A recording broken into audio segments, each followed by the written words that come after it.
गुरुजी के चरणों में नमन।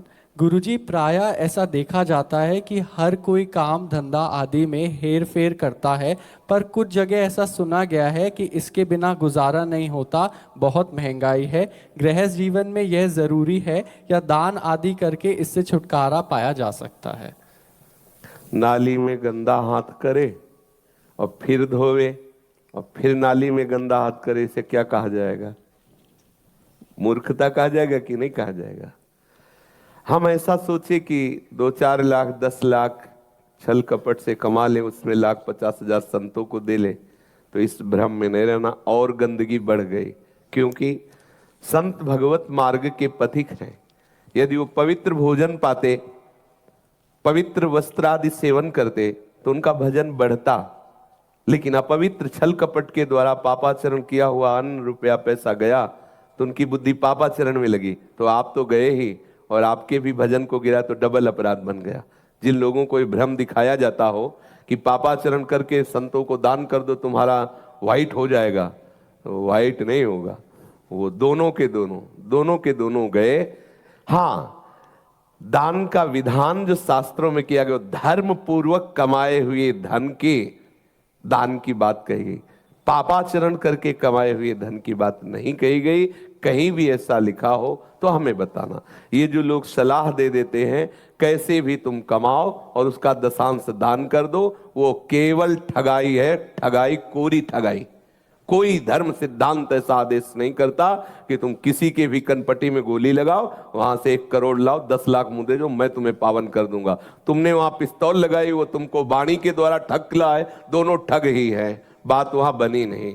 धर्म पूर्वक कमाए हुए धन से 2 रोटी तुमने कमाई तो आधी दूसरे को दे दो, शेष से अपने परिवार का।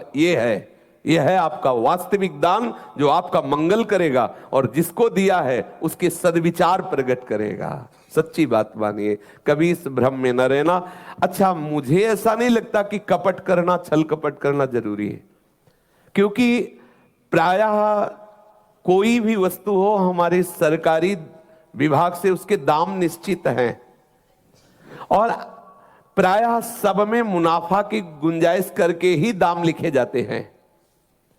अगर हम उस हिसाब से चले तो माना कि हमारी जो बाहरी मानी हुई अभिमानजनक आवश्यकताएं हैं वो पूरी नहीं होंगी, लेकिन भूखे नहीं रह सकते, लेकिन स्वस्थ रहेंगे। और अगर छल कपट करके लाखों का इधर उधर होगा तो फिर लाखों में ही जाएगा और बुद्धि भी ठीक नहीं रहेगी और चैन नहीं रहेगा और हृदय जलता रहेगा। तो ये देख ले कि अगर हमें बेईमानी करके केवल अपने समय को नष्ट करना है, लाभ तो नहीं होगा, किसी को भी नहीं होगा। करके देख लो, बिल्डिंग बनेगी और ऐसे ढहेगी मिनट में कि वो आपको पश्चाताप होगा कि इतने दिन लगे लेकिन बना कुछ नहीं। और सत्य से चलोगे तो भले वो 10 साल में बने, लेकिन परिवार उसमें चैन से रहेगा, छत टूटेगी नहीं। मतलब धर्म पूर्वक चलने वाला भले ही थोड़ा कमजोर नजर आवे व्यवहार में, लेकिन वो चैन से होगा, स्वस्थ होगा। इसलिए इन बातों का तो जो लोग कहते हैं अधर्म के बिना चल ही नहीं सकता, तुमने मान रखा है, ऐसा कैसे हो सकता है? ऐसा कैसे, हमें बताइए आप, कैसे हो सकता है? कोई भी व्यापार, एक रिक्शा भी चलाता है तो एक लगभग दाम निश्चित है। यहां से अटल्ला चुंगी जाने के इतने रुपए हैं, 5 रुपए बढ़ा के बोल दो, चलेगा। अब तुम उसके डबल बोलोगे तो अब बहुत ही वो उदार हो या बहुत ही ना समझ हो तो कर देगा। लेकिन आप जानते हैं कि यहां के 25 रुपए लगते, हमने 50 लिए हैं, तो आपको वो रुपया कहीं ना कहीं प्रमाद स्थिति पैदा करके ऐसी जगह खड़ा करेगा जहां आपकी निंदा हो, आपका शरीर रोग से ग्रसित हो, ऐसे आचरण, ऐसे व्यसन, ऐसे व्यर्थ के कार्यों में लगा देगा जो बिल्कुल आपके हाथ आने वाला नहीं। धर्म से चलोगे, डरोगे, धर्म आपको भयभीत करेगा और आप ऐसे पापाचरण से बिल्कुल रहित हो जाएंगे जो आपको नरक आदि दुर्गति प्रदान करने वाले। पर धर्म से चलना है बड़ा कठिन, क्योंकि थोड़ी देर के लिए आप धर्म से चल रहे हो तो हो सकता है स्कूटी से चल रहे हो, और अधर्म से चल रहा है तो हो सकता है बगल से और निकले बढ़िया गाड़ी, तो आपको लगेगा ऐसे धर्म का क्या करे, खटारा बार बार देखो निकल गया शीशा बंद, लेकिन वो शीशे बंद में जाएगा, उसके लिए रास्ता नहीं रहेगा कि सांस ले सके। और आपका है कि लड़खड़ा के गिरोगे भी तो शहद और चूना लगाने से ठीक हो सकते हो। इसलिए संभल के। जी बोलो। गुरुजी जब जैसे आए थे ना तो एक ऑटो वाले ने 150 रुपए बोले थे। फिर वो बोला कि 100 ले लूंगा, 80 ले लूंगा, फिर एक मिला 30 रुपए में छोड़ गया। हाँ तो इसके लिए देखो, अब इसके लिए वो सत्संग तो कर नहीं रहा, आप सत्संग कर रहे हो, तो आपको ठीक होना है। अपना जो सत्संग होता है वो सिर्फ अपने सुधार के लिए होता है। अगर सब सत्संग सुनने लगे तब तो फिर बात ही बन जाए, लेकिन सबको अगर उनसे तुम सत्संग सुनने की भी बात कहोगे तो तुम्हें हो सकता है गाली ही दे। अलग अलग स्वभाव के जीव हैं। आप कृपा पात्र जन हैं, आप साधु समागम में आए, सभा में आए, तो आप अपने जीवन को पवित्र बनाइए। कबीरा खुद को ठगाइए, हमें ठग ले कोई बात नहीं, हम किसी को नहीं ठगेंगे। तो मालिक बरसेगा, जब मालिक आपके ऊपर बरसेगा फिर कौन तुम्हें, बिल्कुल पक्का सो तुम प्रभु की तरफ दृष्टि रखो, वो रुपए की तरफ दृष्टि रखे, और जब प्रभु तुम्हारी तरफ दृष्टि कर देगा तो तुम सबसे बड़े धनी हो जाओगे।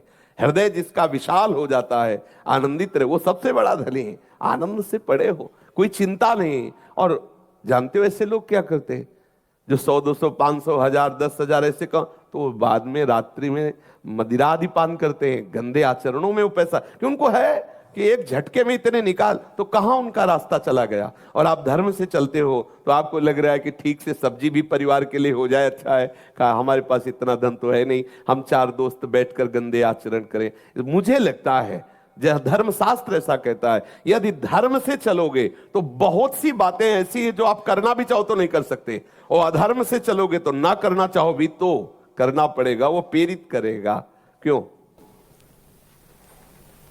ठीक आपकी अब ठीक है तो क्या करें बताओ। अब भाई हम तो ये नहीं कहेंगे कि कर बेईमानी और दशांश पीछे आके हमें दे दे ये तो नहीं हो सकता। तो मैंने भागवत में अभी सुना था। किस भागवत में लिखा है, कहाँ लिखा है? नहीं, जो वक्ता सुना हम भी क्या कह रहे हैं, हम सुनाने वाली बात नहीं कह रहे। जो यहां से जो भी बात होगी, या तो हमने किसी महापुरुष से सुना है, या तो हमारे स्वयं अंतःकरण में वो भागवतिक प्रेरणा हुई है, और या तो शास्त्र। और जो अंतःकरण से प्रेरणा हुई है उसको कहीं भी ढूंढ लो, किसी न किसी शास्त्र में मिलेगी। ऐसा नहीं हो सकता कि केवल भाषण हो रहा है। कहीं भी कहीं भी कोई भी बात किसी भी विषय की, या हम पढ़े हैं, हमसे प्रश्न करोगे हम उसे बताएंगे, या तो हमने पढ़ा है, या हम किसी महापुरुष से सुने, या कुछ अनुभूति में आया है, तभी। ऐसे अप्रमाणित बात ऐसे नहीं होगी कि ऐसे हाँ ठीक है, ऐसे नहीं। तुम हमारे पास आए हो, तुम हमारे हो, हम तुम्हें ऐसे कैसे सलाह दे सकते कि तुम्हारा नाश हो, तुम्हारा पतन हो? ऐसा कैसे हो सकता है? तो ये शास्त्रवेत्ता महापुरुष संपूर्ण सृष्टि को अपना हृदय समझते, अपना बंधु समझते, हम कैसे आपको सलाह दे सकते हैं कि आप ऐसा कर दीजिए?